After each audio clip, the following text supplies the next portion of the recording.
Hello there everybody, it's Charlie and welcome back to another video on the Chatting Leeds YouTube channel. Hope you're all well as always. So then guys, it's the day before the game, so you know what time it is. It's time for pre-match thoughts ahead of Leeds United versus West Ham at Elland Road tomorrow. It's a 3 o'clock kickoff. And yeah, I mean, it does look like, based on Bielsa's press conference yesterday, that it's going to be a makeshift team, to say the least, which has got me a little bit nervous. I'm not going to lie. But, you know, I still have faith. Hopefully this is going to be the day that Leeds get their first win of the season. It will be a very tough ask because West Ham are a very good side, but we'll be able to go into the specifics in a second.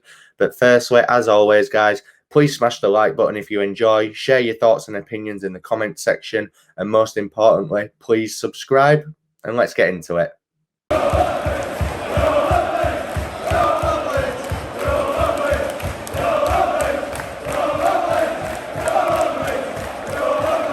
So then, guys, let's just start off with the team news that we learned from Bielsa's presser yesterday, which caught me a bit off guard, if I'm honest, because I heard that Bamford was going to be okay for tomorrow, but now he's not. I think Bamford, out of the players that are out, is the only one that kind of I'm really gutted about, because let's be honest, Koch were used to being injured. Llorente were kind of used to being injured as well, and Strike's kind of sometimes in and out. So the fact that he's suspended isn't, you know, it isn't anything new really to us.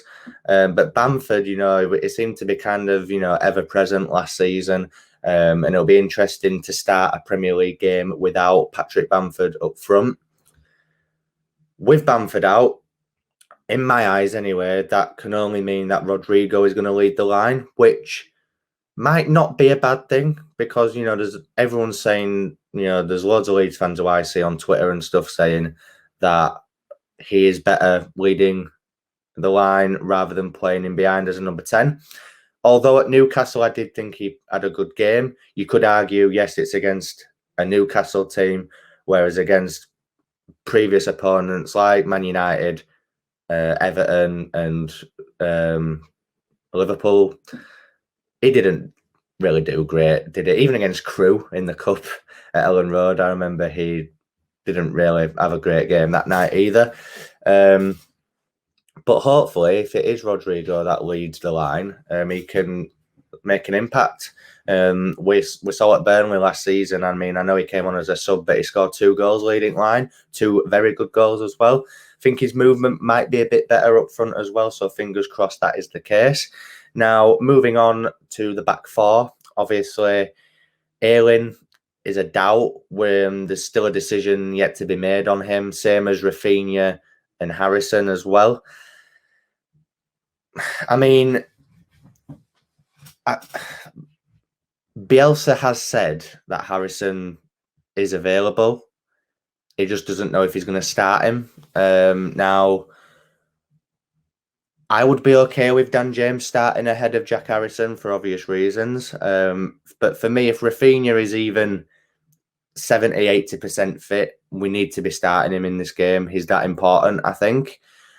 Don't get me wrong, if it's like an absolute massive risk to put him in based on the severity of his injury, then, you know, if he did play Somerville at right mid or right wing or whatever, then again, that wouldn't really bother me either. I think Somerville does deserve a chance. Whether West Ham is too big of a step up for him or not, we'll soon find out if he starts. But for me, if Rafinha is even close to being fit, he needs to start, basically.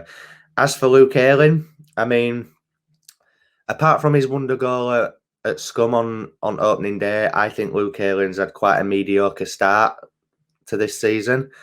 So for me, if Ayling isn't fit, then I would play Jamie Shackleton at right back.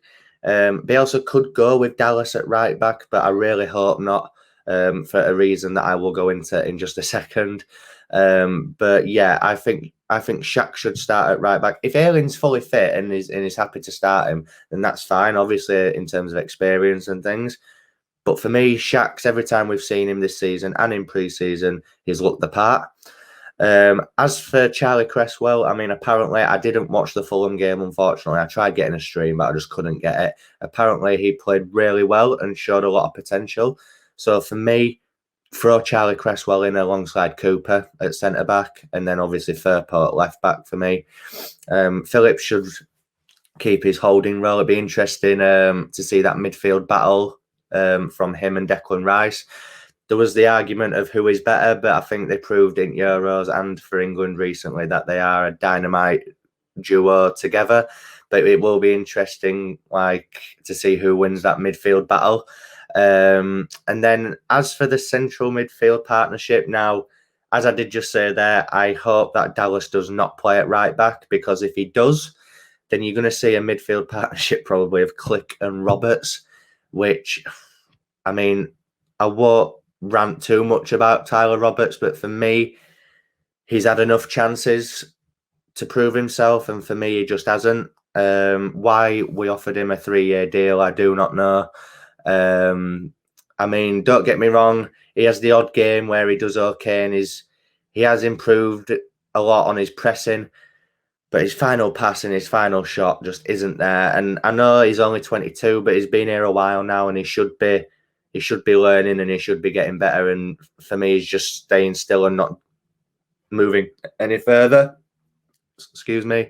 But yeah, the way Bielsa does things, I can see the Dallas starting at right back and it being Click and Tyler Roberts. I'm just saying what I would do, and that would be to play Shaq's at right back and have the midfield partnership of Click and Dallas. Because for me, Click's played really well this season when he's played. His goal against Everton, I thought he had a good game all round in that game as well. He offers something different going forward. And obviously you've got Dallas in there who can help out at the back as well and move forward. So you've got that kind of good balance in there. As I said, if a Rafinha's fully fit, I mean, or if he's even close to being fit, then you start him for me.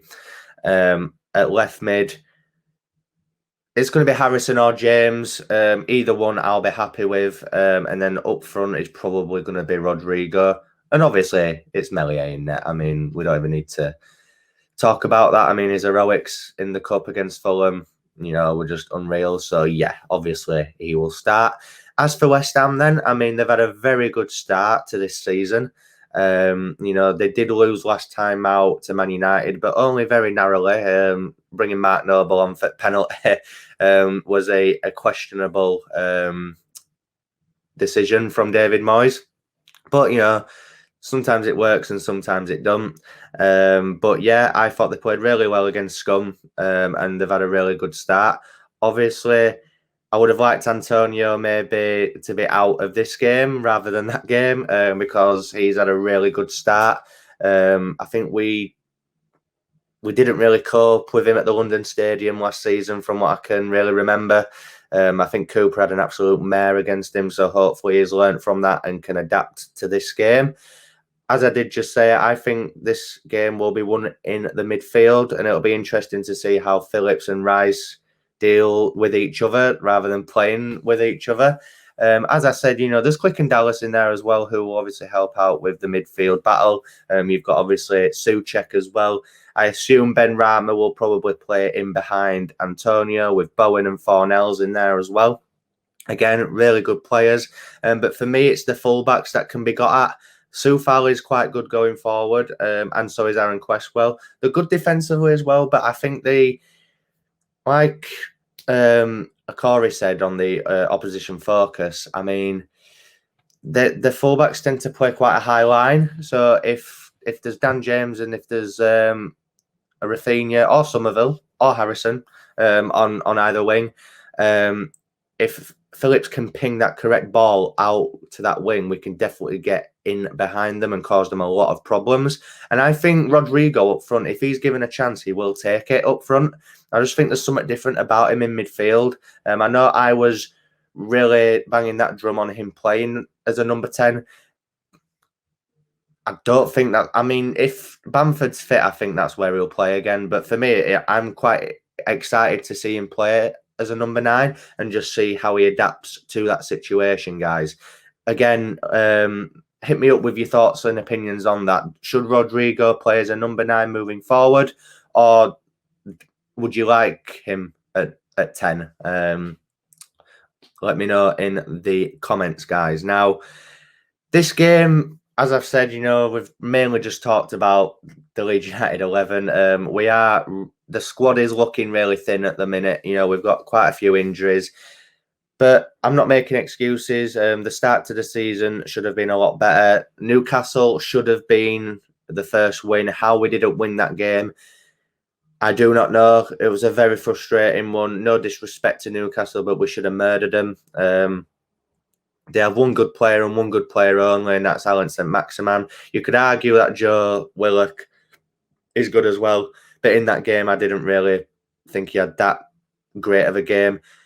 Joe Linton turned into prime Ronaldinho on that left-hand side. So, yeah, we should have coped a lot with them.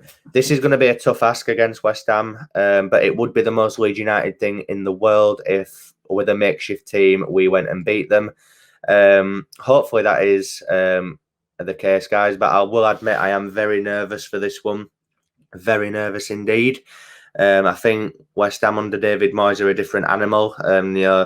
You could argue that they played against Man U on Sunday, they've played against them on Wednesday. The squad might be a bit tired, but they did leave a few of their first team players out on Wednesday night at Old Trafford, the likes of Rice and such. So I'm sure that they'll be 100% at it, and they'll definitely be there to take the 3 points.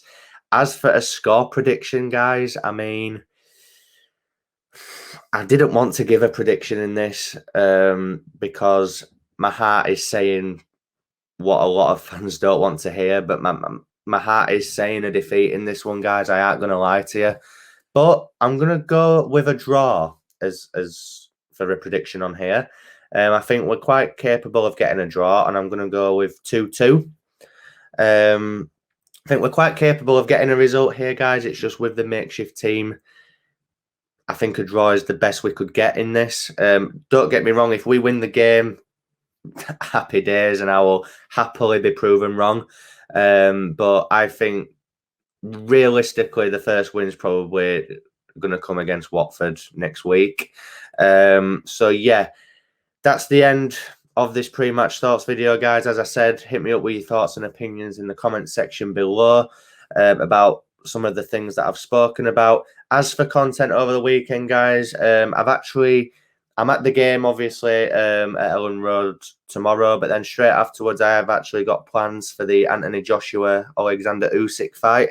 So the post-match reaction will not be tomorrow. It will be at some point on Sunday, guys. So make sure you watch out for that. And my match day vlog from the West Ham game will be up on Monday, guys. So, yeah, there's plenty of content over the next few days. Really hope that you're all enjoying my uploads. I'm really enjoying making the content for you guys, and I really hope that you're enjoying watching them. As I said, please smash the like button. Please subscribe. We're not far off 500 now, guys. So if you could please do me a solid and click that subscribe button, that would really mean the world. And I'll see you in the next upload, people. Thank you very much.